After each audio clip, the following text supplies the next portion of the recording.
Hi, welcome to our panel, Energy Justice on California's Central Coast, a Public Syllabus. We are the UCSB Recentering Energy Justice Collaborative, which is an interdisciplinary collective of graduate students across disciplines and fields committed to environmental justice and critical pedagogy.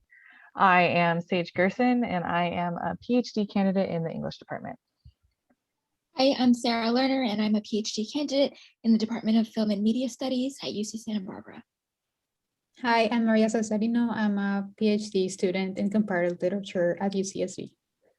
Hi, I'm Nikki Renberg. I'm a history candidate, PhD candidate at UCSB. My name is Amaru Tejeda. I am a PhD candidate in film and media studies at UCSB. And I'm Jessica Cochotecat, a PhD candidate in the anthropology department at UCSB. So first, we want to show you the syllabus, and we're gonna leave below the link so you can browse it on your own. But the Energy Justice on California Central Coast Public Syllabus seeks to enable participants understanding of the cultural values and ethical and ecological consequences built into the energy systems that fuel the Central Coast of California.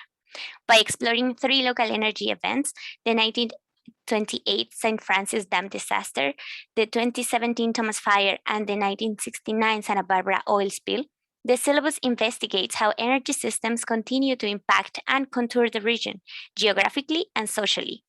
Through these units, we offer our definition of energy as the ability to do work.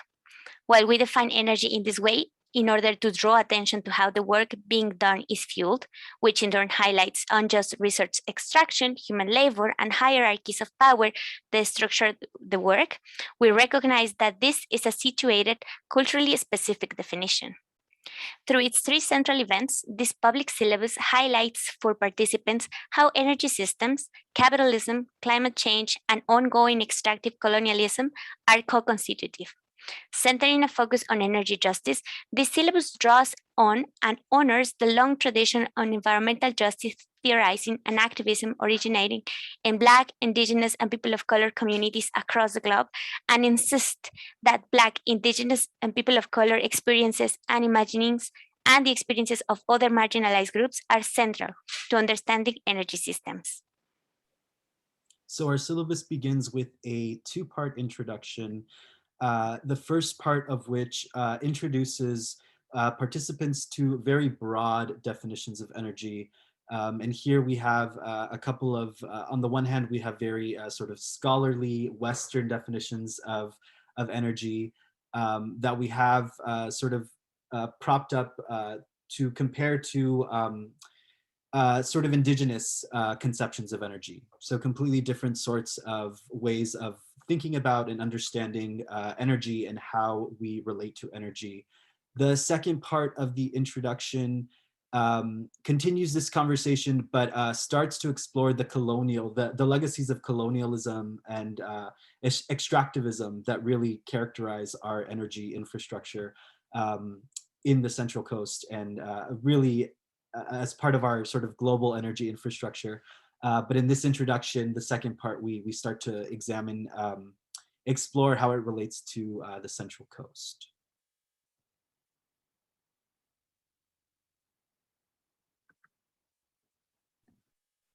Event 1 focuses on water. In this section, you will find sources related to the understanding of fresh water in California. The suggested readings begin with an overview of water use in the state before exploring how dams have impacted local communities and ecosystems in 2 instances. One is the St. Francis Dam, and the second one is the Klamath River dams. While California's saltwater and oceans have shaped much of the geography in the coastal regions of the state, our emphasis on freshwater stems from its sustained use as a source of energy. Here we look specifically at how water is conceived as an energy source and contributes to the development of the state.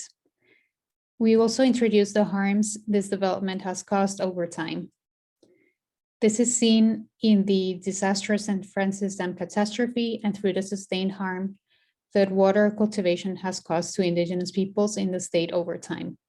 We begin with this event to showcase the many ways that energy can be conceived of and thought through. Water is crucial to sustaining all life on Earth. It is a precious source whose power should not be underestimated. Throughout the section, you will also find multiple kinds of materials. You will have video interviews, podcasts, a documentary film, and also a self-guided audio tour, which constitutes also a field trip about which Nikki will talk about later.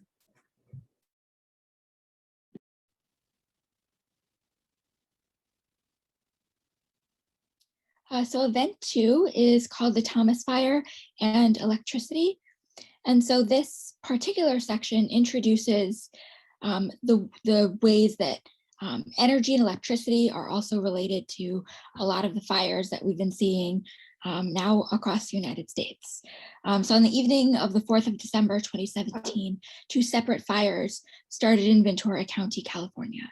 And more than a year later, in March of 2019, the Los Angeles Times reported that investigators determined that Southern California Edison power equipment ignited the 2 fires that merged into the Thomas Fire.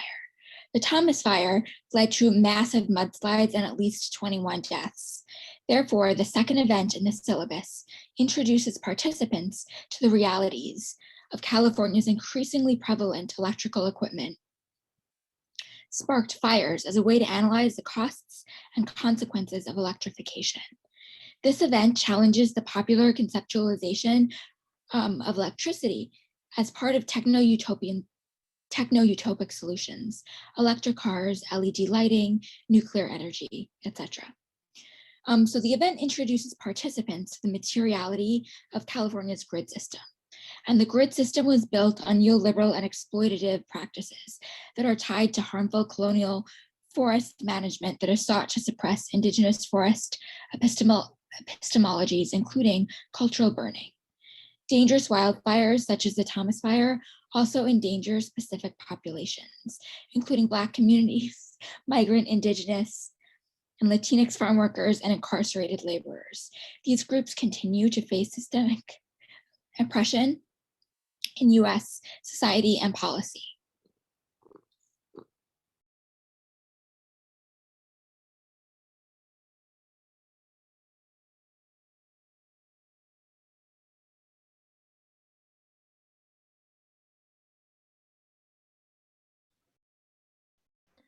Event 3 is focused on oil decommissioning in the region.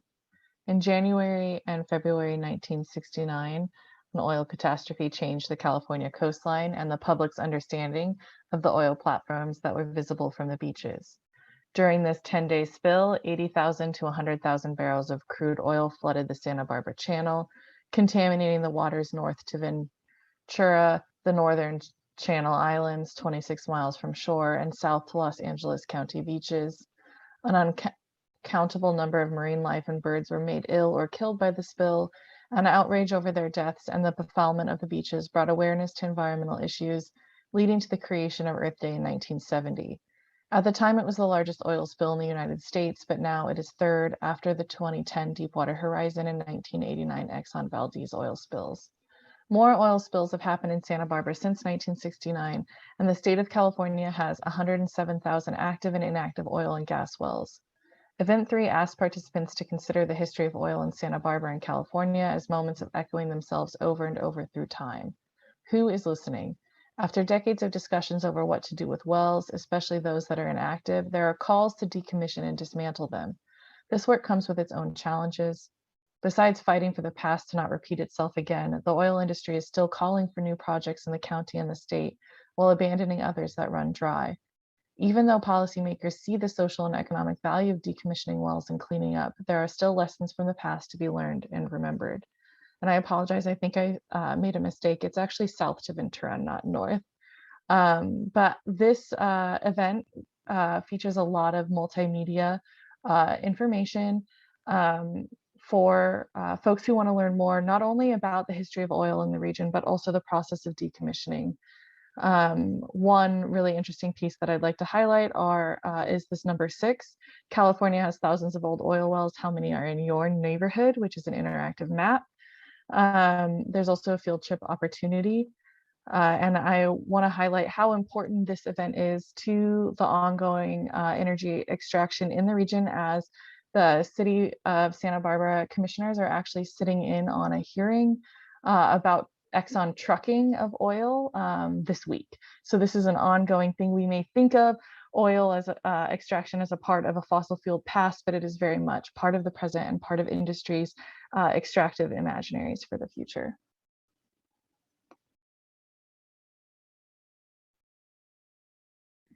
So field trips aren't just for kids. There's a lot to be learned from actually interacting with a place, and this is because places are powerful. Everything takes place. Everything has a certain location. That context is important. As an environmental historian, I have to say land is an archive. Places are archives, and they are places that we can connect with. In that connection and doing a field trip, we encourage folks to not only connect with the land and in so doing, connect further with the topics of our different events, but also to, it's an invitation to connect with the different communities who have also connected to these places in different ways than perhaps the visiting folks have, and we encourage them to learn, and through learning to listen to other folks' stories, and that can only deepen the knowledge, but also deepen connection, which is a really important aspect of this very community-centered work. We're not able to necessarily all be together when we were making this, and we'll talk about this in a bit, but through connecting together and encouraging other people to connect with us by doing place-based visits, by doing these field trips, we can kind of continue to grow our community.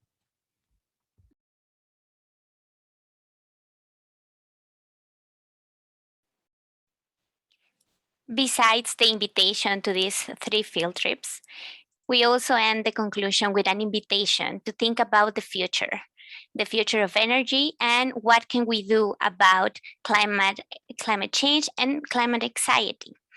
As a whole, this syllabus is an invitation. Therefore, our conclusions are short because we want to give food for thought for people, and we invite, as my friends said before, to more people to join in these discussions. Very place-based, very place-centered, but also thinking about what's global in these discussions. And with that, we close the presentation of the website itself, and we will start thinking about some questions behind this project. And the first of those questions is, why this syllabus? Yeah, so there's a couple reasons why we decided to do this. We've been all working together for about 3 years. We all met through the Mellon Sawyer seminar held in 2018 to 2019 on energy justice. Through that work, we were able to connect and do a lot of really cool, really community-based, but also community-facing and community-serving work. One example is we created a field guide to Santa Barbara oil. I think we are also going to link that below because it's really cool, really interactive, and again, building off of what I said earlier about field trips, finding ways to connect the community to know different sites that they may not have known or understood. So we created a field guide together that was focused on Santa Barbara oil. It was a way to connect the community to get to know itself, to be, again, kind of like what I said in the field trip section earlier, to get the public to connect with certain places and to learn about them differently. This process also had us collaborate together, both in our ideas and our creativity and how to do this work, but also in research. We all come from different backgrounds, different kinds of ways of knowing and thinking about energy justice and what it can mean for different communities. And that was, you know, just fed even more by our university being so supportive of working with the public, teaching us to be teachers, and nurturing us that way to do this kind of public facing work. We came up with the idea of creating a syllabus for a couple different reasons. One, again, is our experience before, but we also found some gaps that we kind of wanted to fill in this kind of scholarship. I think the first one was that we felt that there was a need for our work to be public facing. So there's a lot of information out there about environmental justice, thinking on a global level, thinking on, you know, a really big picture. But we wanted to engage with that really big picture while also kind of using that as a way to look at the local. And this becomes even more important with our forever changing political climate, both locally and globally, climate change, general world collapse, COVID, etc.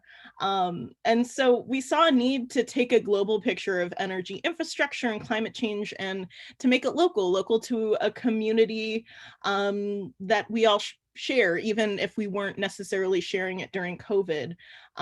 Because like I said earlier, place is important, everything takes place. And our shared environment is where we live, we play, we work.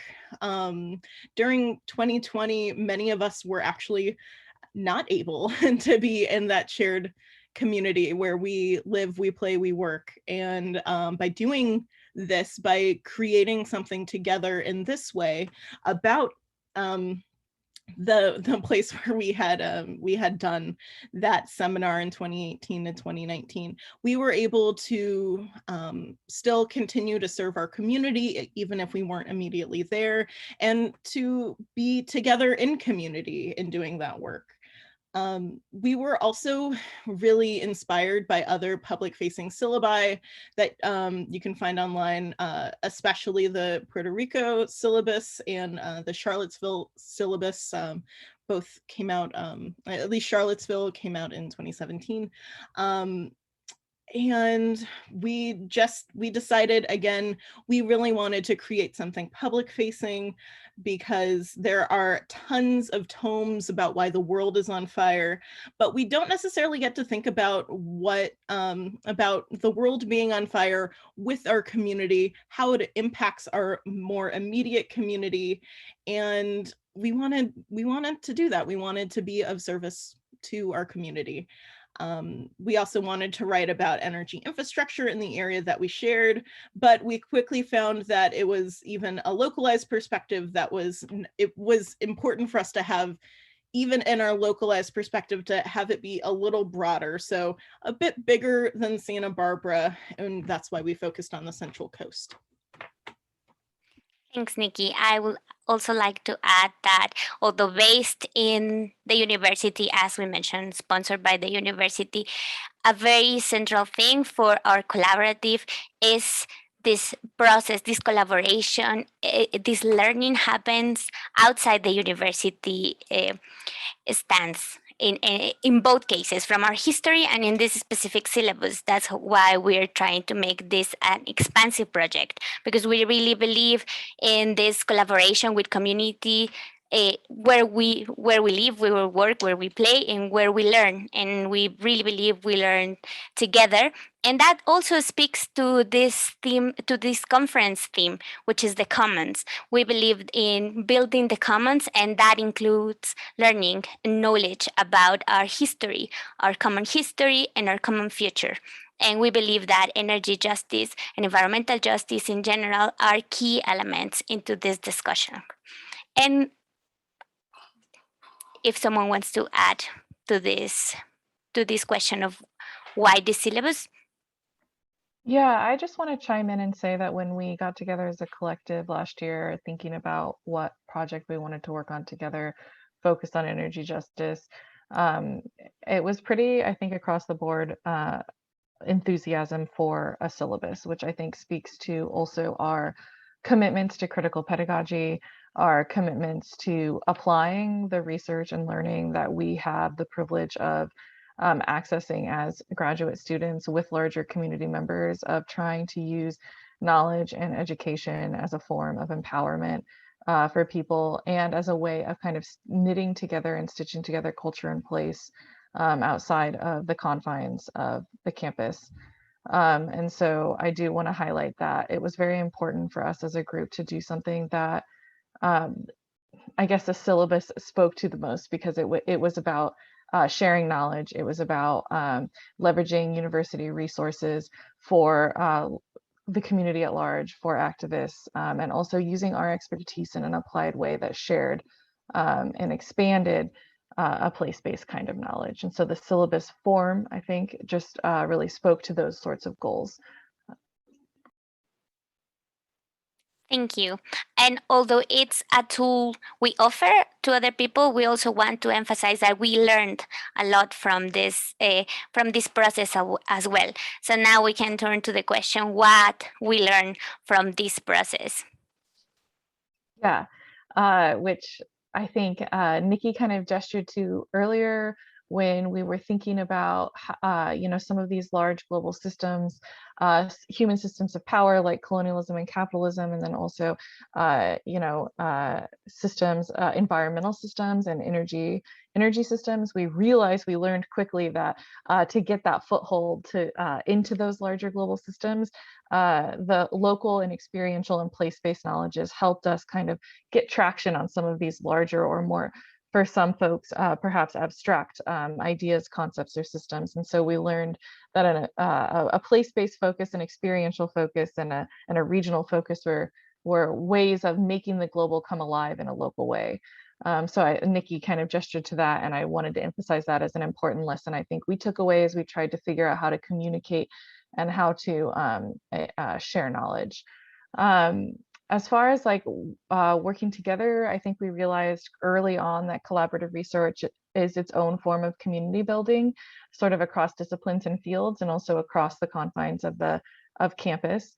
In order to facilitate this collaboration, we created several working groups within our collaborative throughout the process of the syllabus that leverage folks' interests and passions as well as their expertise. So we didn't expect everyone to have all the tools all the time, and really tried to create a format where we continue to meet as a group to inspire each other and to talk about big ideas and to make collective decisions, while also leveraging folks' strengths in these smaller working groups.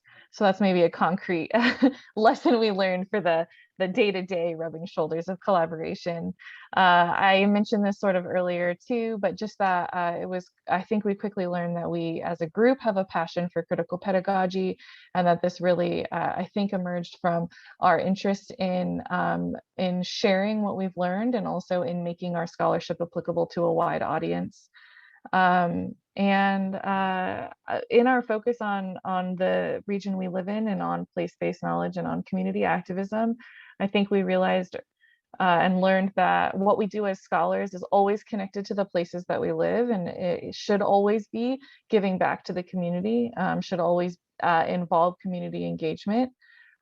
We as scholars wanted to learn from, with, and about the place that we have inhabited here. We didn't want to be tourists stopping through on our academic journey, but wanted to really dwell here and inhabit it as a place with a history, as Nikki said earlier, the land as the archive, but thinking about the history of extraction in the region as a way of truly inhabiting where we study, of dwelling in it and not just passing through. So I think for me, those are some of the major lessons learned from our collaborative project, both like big idea scale and also concrete collaboration.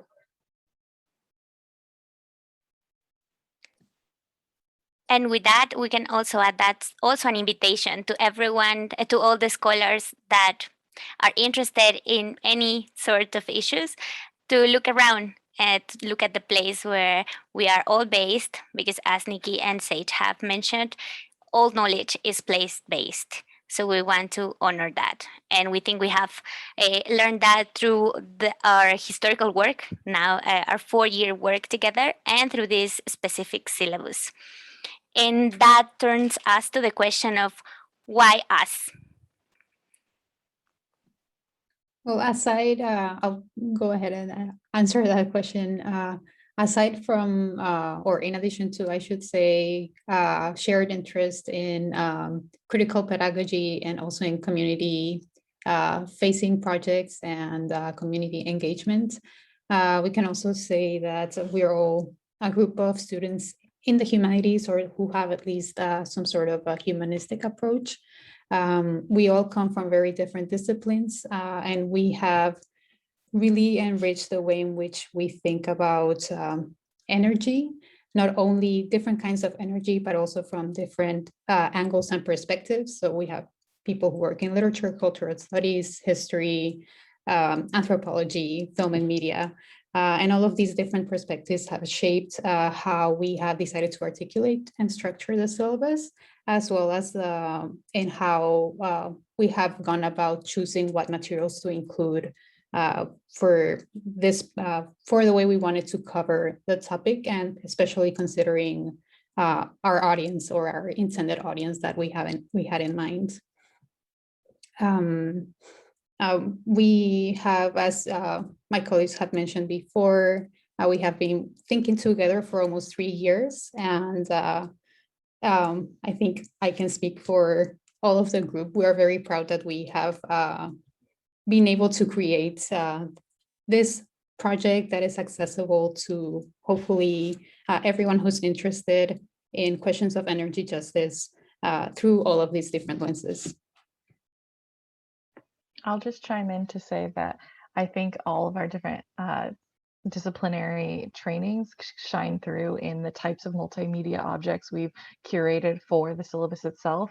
You'll find everything from webinars by community organizations to poetry, podcasts, to documentary film, the experiential guided tours, and a virtual tour. I think part of the strengths of what the syllabus offers comes from us being an interdisciplinary collective, and that is reflected in that multimedia, in those multimedia objects. And we also believe that that interdisciplinary work that is not granted but has been built, as my friends have mentioned, over the years and ongoing discussions, can also speak to who could be interested in this project. So I can say a little bit more about that. This was a really, really important point of discussion when we were first sort of conceptualizing what the syllabus could be. It was really important to us that it could serve many different audiences. And so echoing what's just been said, on the one hand, it was obvious that because of our diverse interests, our diverse disciplinary backgrounds, it would, on the one hand, appeal to a lot of scholars in various fields related to questions of the energy humanities or energy or environmental humanities. But another really important audience for us were potentially regional activists. And this in part came from the fact that one of the seminars as part of the Mellon Sawyer seminar where we all met was really geared towards helping create sort of collaborative projects between the university and local activists working on climate justice issues. So it was important for us to, as I mentioned, to have these regional activists in mind when we were thinking about this resource and how to make it useful. But we also, on the other hand, considered the possibility that it could be used even by families, right? By local families who were just interested in trying to understand the community and the environment that they live, work, play, and learn in a little bit better, as well as educators of various levels. So not just at the university level, but at all sorts of levels, and even unaffiliated with official institutions of learning, who were interested in integrating experiential learning.